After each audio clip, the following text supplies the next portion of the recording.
ነገሮች እየከረሩ ነው። የአፍሪካ ቀንድ ውጥረት ከነበረው ከፍ ብሎ እየታየ ነው። የኃይል አሰላለፉም እንደ አዲስ እየተከለሰ ነው።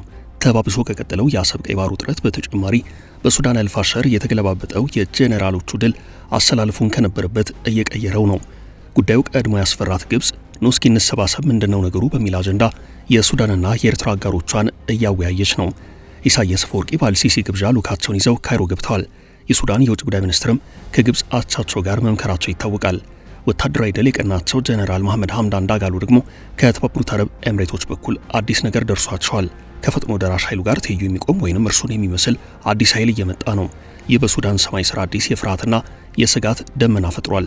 ጠቅላይ ሚኒስትር አብይ አህመድ በበኩላቸው የሰሞኑ የፓርላማ ንግግራቸው ላይ እባካችሁን አሸማግሉን ባሉት መሰረት ከፕሬዝዳንት ኢሳያስ አፈወርቂ ጋር ለመደራደር ዝግጁ መሆናቸውን፣ ሌሎች ሶስተኛ አካላትም ይህን እንደሚያውቁ ተናግረዋል። ሁሉንም ቀጠናዊ ጉዳዮች ለመቃኘት እንሞክራለን። አብራችሁን ሁኑ።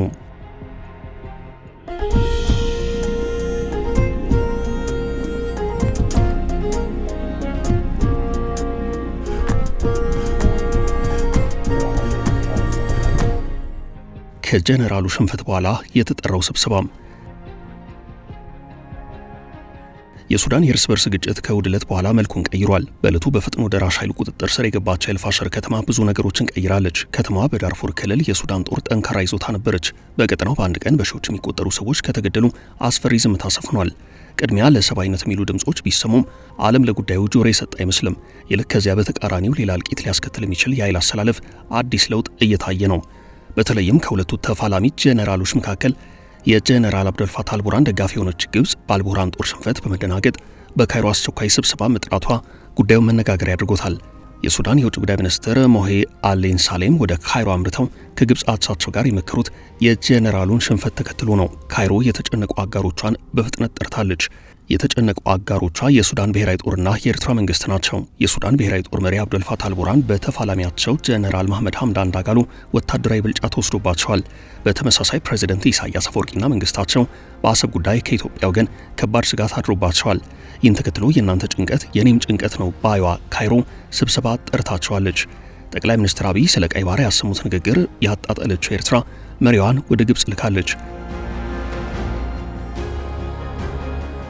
የኤርትራው የማስታወቂያ ሚኒስትር የማነ ገብረ መስቀል የኢትዮጵያ መንግስት በወነጀሉ ሰዓታት ልዩነት ውስጥ ወደ ካይሮ ያመሩት ኢሳያስ አፈወርቂ በቀይ ባህር ጉዳይ ዙሪያ ከካይሮ ጋር በስፋት እንደሚመክሩበት ይጠበቃል። ግብጽ በቀይ ባህር ጉዳይ ከኤርትራ ጎን መሰለፏ ይታወቃል። የስብሰባው ዓላማም ከዚህ ጋር የተያያዘ ነው። ከኢሳያስ ጎን ለጎን የሱዳን ጦር ሽንፈትም የውይይቱ አካል እንደሚሆን ይገመታል። የሱዳን ጦር በግብጽና በኤርትራ መንግስት ድጋፍ እንደሚደረግለት ጄኔራል ዳጋሎ ከዚህ በፊት ደጋግመው ይወቅሳሉ። ዳጋሎ በተባበሩት አረብ ኤምሬቶች እንደሚደገፉ ይነገራል።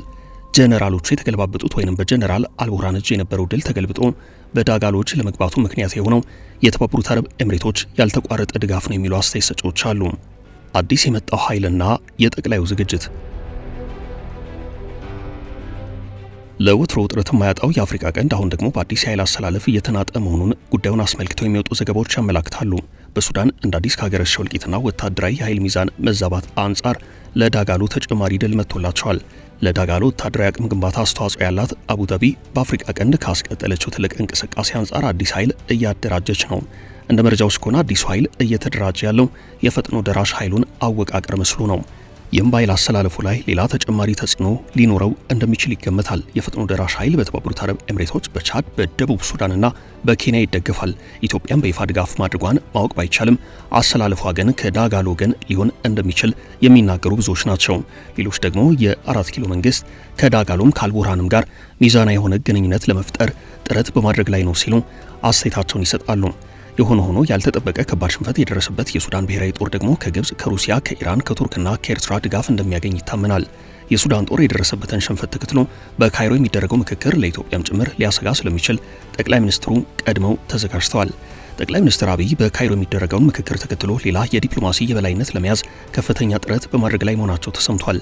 በጉዳዩ ላይ ብሉምበርግ ይዞት በወጣው ዘገባ መሰረት ጠቅላይ ሚኒስትር አብይ ከኤርትራ መንግስት ጋር ለመደራደር ዝግጅት አድርገዋል። ነገሩ ያስጨነቃቸው ኢሳያስ አፈወርቂ ወደ ግብጽ አምርተው ወዳጅ ለመቼ ነው ድረሱልኝ አይነት ተማጽኖ እያሰሙ ነው። ሳልቀደም ልቅደም በሚል አካሄድ ኢትዮጵያ የቀይ ባህር ጉዳይን በተመለከተ ለአሜሪካ፣ ለቻይና፣ ለሩሲያና ለበርካታ ሀገራት እንዲያሸማግሏትና መፍትሄ እንዲያመጡ ጥያቄ ማቅረቧን ጠቅላይ ሚኒስትር አብይ ከሰሞኑ ተናግረዋል።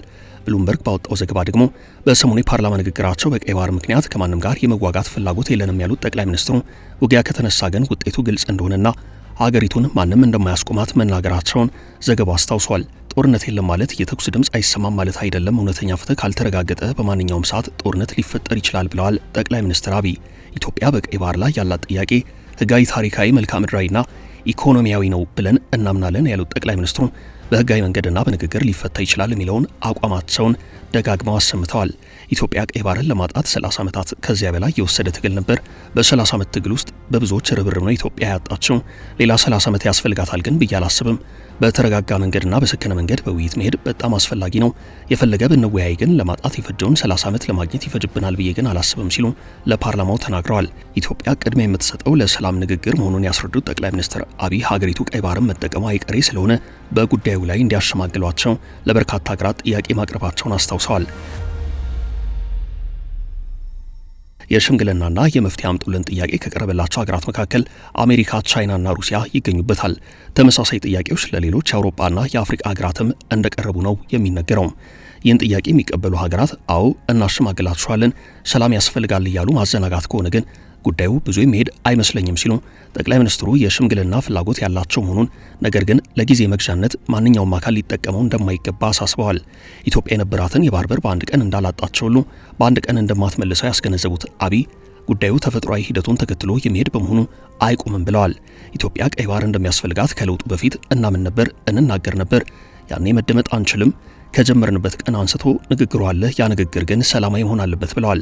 በዚህም አብይ ወደ ጠቅላይ ሚኒስትርነት መንበረ ስልጣን ከመምጣታቸው አስቀድሞም በባህር በር ጉዳይ ሲያንጸባርቁት የነበረውን አቋም አስታውሰዋል። ጠቅላይ ሚኒስትሩ ከዚህ ቀደም በነበራቸው የፓርላማ ውሎ ተመሳሳይ ጉዳዮችን ሲያነሱ የተደመጡ ሲሆን ዛሬም ከማንም ጋር የመዋጋት ፍላጎት የለንም ሲሉ ደጋግመው ተናግረዋል።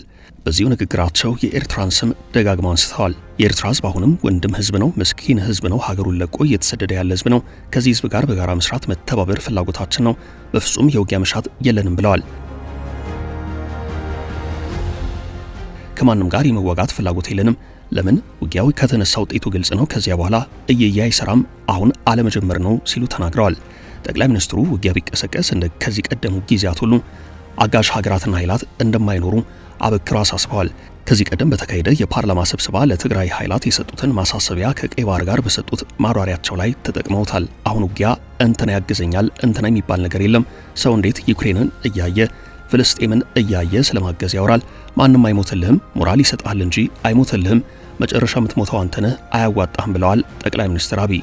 አሁን ባለው ዓለም አቀፋዊ ሁኔታ ውጊያ በቲፎዞ እንደማይቆም አብይ አጽንኦት ሰጥተዋል። ከማንም ጋር ግጭት ለማድረግ ፍላጎት የለንም። ከገባን ግን ግልጽ ነው ውጤቱ። አስተማማኝ አቅም ነው ያለን፣ ማንም አያቆመንም። ይህ ግልጽ ነው መሆን ያለበት፣ ማንም አያቆመንም። ወደዚያ እንዳንሄድ በኃላፊነት መስራት አስፈላጊ ይመስለኛል ብለዋል። ከማንም ጋር ግጭት ለማድረግ ፍላጎት የለንም። ከገባን ግን ግልጽ ነው ውጤቱ። አስተማማኝ አቅም ነው ያለን፣ ማንም አያቆመንም። ይህ ግልጽ ነው መሆን ያለበት፣ ማንም አያቆመንም። ወደዛ እንዳንሄድ በኃላፊነት መስራት አስፈላጊ ይመስለኛል ሲሉ አሳስበዋል። ይህን ተከትሎ የኤርትራው የማስታወቂያ ሚኒስትር የማነ ገብረ መስቀል በሰጡት ምላሽ ጉዳዩን እንደ ወታደራዊ ወረራ እንደሚመለከቱት ተናግረዋል። ከዚህ ምላሽ በኋላ ኢሳያስ አፈወርቂ ልዑካቸውን እየመሩ ካይሮ ገብተዋል።